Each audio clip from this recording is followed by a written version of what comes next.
What is this place? Link asked Navi as he traversed through a stalagmite-filled passage layered in frost and ice. Even with the pelt he was still wearing, this air particularly chilled him to the bone. This place, Navi responded to Link as he ducked under a cluster of icicles complementing the jags rising from the cave floor. I feel this place is special, somehow. In the next room, dimly lit by the light from outside, an object best described as a cluster of knives came sliding towards him.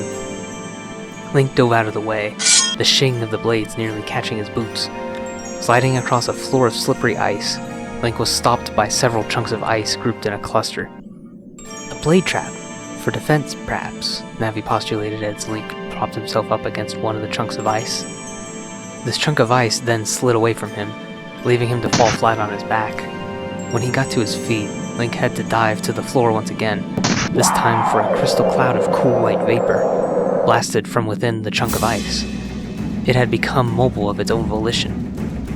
That's a freezard, said Navi. Its freezing breath makes your body frozen on contact. Forming a mouth from which it blew the freezing air, it became abundantly clear that this sentient chunk of ice was a statue, taking the shape of a bull, its eyes of ice somehow sending a fierce gaze that angrily pierced Link's soul. He suddenly remembered the other chunks it was clustered with. He spun around, discovering that they move absolutely silently. He ducked again, this time reaching for the megaton hammer he acquired inside Death Mountain. Keeping low to the icy floor, he shattered each one of them, reducing them to the chunks of ice that they were. They're guarding something, Navi suggested. Something King Zora needs, Link stated, knowing this was the case.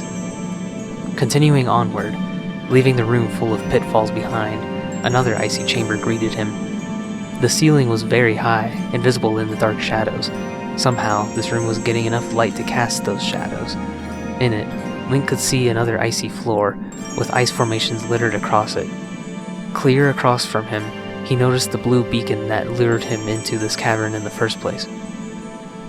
He proceeded across the slippery floor, over to what he could now see was an alcove high up on the cavern wall. By the time he reached it, the mysterious flame vanished once more. It's in there, Link shouted with confidence. The ledge was just out of reach, however. Looking around, Link spotted a flat chunk of ice, just the right height to use as a stepping platform. He walked over to where it sat, buttered up against the same wall that held the alcove. All he had to do was push it over beneath the ledge. Wait! Navi intervened as he flexed his upper body in preparation of giving it a hearty shove. You're not going to be able to stop its momentum across this icy floor. Navi flew over to where it would have gone. Link followed her, slipping to a stop as he noticed a feature of the cave he overlooked. A dark chasm lined the side of the room, running deep into the cave system. Link would lose this nice little platform if it kept sliding over this edge. What do you suggest, Navi?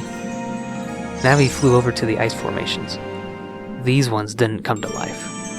Try using these formations as stoppers. Link thought he followed her logic. If he pushed the block in a straight line to an ice chunk, the chunk would stop it from sliding across the frictionless floor. If he could map out a path for it, he could direct it straight under the alcove. A puzzle, Link realized. He didn't know whether this puzzle was a natural occurrence or if it was set up as another layer of security, but he carefully traversed the block of ice around the floor until he could slide it straight onto the wall with the ledge. He climbed up twice, reaching the alcove. A passage snaked deeper into the cavern, one much tighter than the entrance. The icy tunnel led him into a chamber brilliantly luminescent with reflected blue light. A continuous surrounding crystalline structure encapsulated the perfectly cubical room, the texture of its intricate surface bouncing the blue light everywhere. The source of this blue light was of course the blue flame that had been eluding him. It blazed, finally unmoving in one place, atop a shimmering pedestal.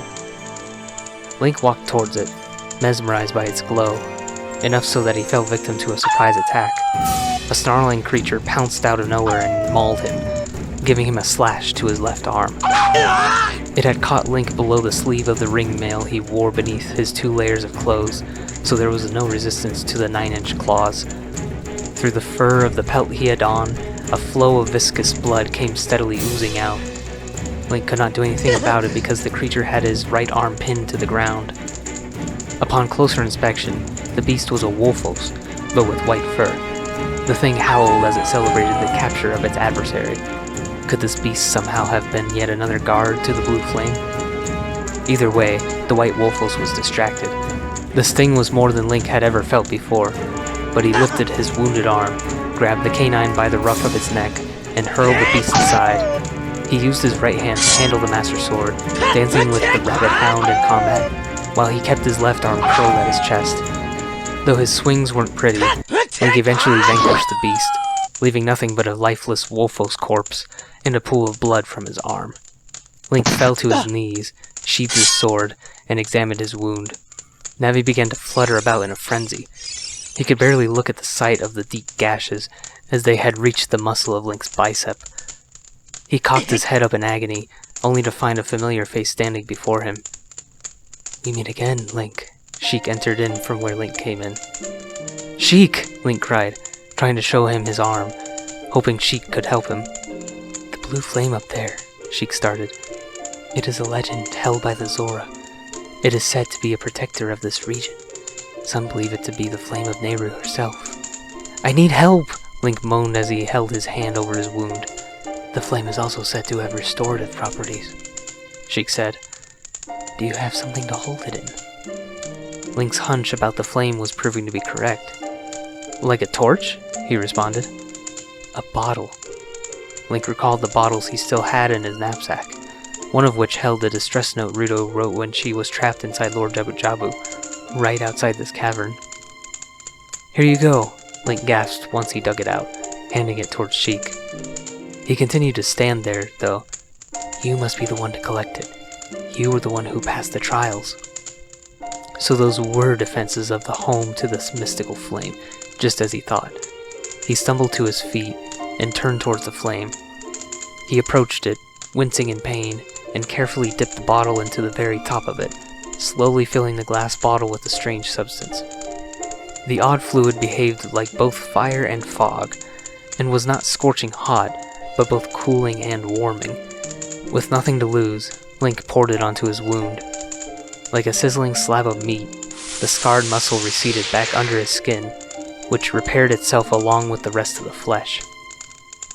Link looked up at Sheik, amazed at what he had just saw. It seemed to all but confirm that this substance could be used to bring King Zora back from the brink of frozenness. This is what he was pointing to. Link somehow was sure of this. His mind began to race. It was excited by such power witnessed within this flaming substance, and arrived to a thought. Could this save the other Zora too? "If you came here to meet the Zora," Sheik started, "you wasted your time. This is all there is. With one exception, the Zora are now sealed under this thick ice sheet, and even the blue fire cannot save them, I'm afraid." The response was sobering, immediately crushing any hope Link had for all the Zora, but Sheik did say there was an exception. "With one exception?" "I managed to rescue the Zora princess from under the ice, but she left to head for Lake Hylia, to the water temple." Link's heart sank to his stomach. He knew what that meant. Sheik must have seen it on his face. "You're concerned for her," he said. "You were technically engaged to her, were you not?" "I was so young, Sheik." Link had finally started to feel his age, even though from his perspective, he really was just so young several days ago. "I didn't know the spiritual stone of the Zora was their royal engagement ring. I didn't want to think about marriage at that age. A childish mind will turn to noble ambition. Young love will become deep affection," Sheik spoke, almost in a soliloquy. "Take it from someone who was around arranged royal marriages. Nobody should at that age. Maybe I should have stayed here and married Ruto. Then I would have been a Zora prince." Link snickered emptily. "And none of this would have happened." "You still feel guilt." "Every corner I turn, it's something else," Link lamented. "And this is the worst yet. Is there nothing the fingers of Ganondorf's evil hasn't touched? Time passes. People move. Like a river's flow, it never ends," said Sheik. Link didn't quite understand, but Sheik's monologues had always comforted him thus far. "Yes, this ice is created by an evil curse. A monster in the water temple is the source. Unless the source is shut off, this ice will never melt. And Ruto has gone to try and do that, Link surmised. I have to help her. I think you know what comes next, Link. Sheik addressed him. Your hope has been defeated, but don't forget, there is one soul the blue flame can save. Link looked over to the cool fire.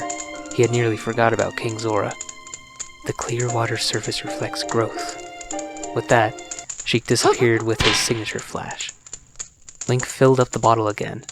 Recalling the other bottle that he still had from Lon Lon Ranch, he took that out to fill as well. With the blue fire corked in the 2 glasses, he exited the cave the way he came.